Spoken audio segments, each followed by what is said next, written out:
నుండి దేవుడు లేవనెత్తాలని దేవుడు ఆశ కలిగి ఉన్నారు. కానీ మీరు నేను చేయవలసిన పని నూతన తలంపులతో మనం ప్రారంభించాలి. నూతన ఆలోచన విధానంపై మనం we need to fix our thoughts what are important in our life. ఏదైతే మన జీవితంలో ప్రాముఖ్యమైనవో వాటిపై మనం ఎక్కువగా కేంద్రితమై మనం జీవించాలి అనేది మనం ఆలోచించాలి.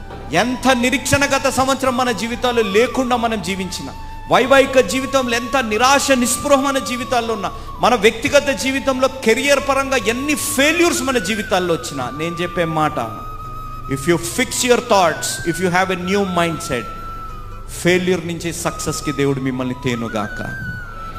వర్త్లెస్ పర్సన్స్ నుంచి వర్తీ పర్సన్గా దేవుడు మిమ్మల్ని చెయ్యునుగాక. నీ జీవితంలో ఒక barren women or barren life నుంచి ఫ్రూట్ఫుల్ లైఫ్ లాగా దేవుడు దీవించి ఆశీర్వదించునుగాక. ఆ గొప్ప కార్యాలు చేసే దేవుడు ఈ నూతన సంవత్సరం నీ దేవుడు, నా దేవుడు అనేది గ్రహించారు.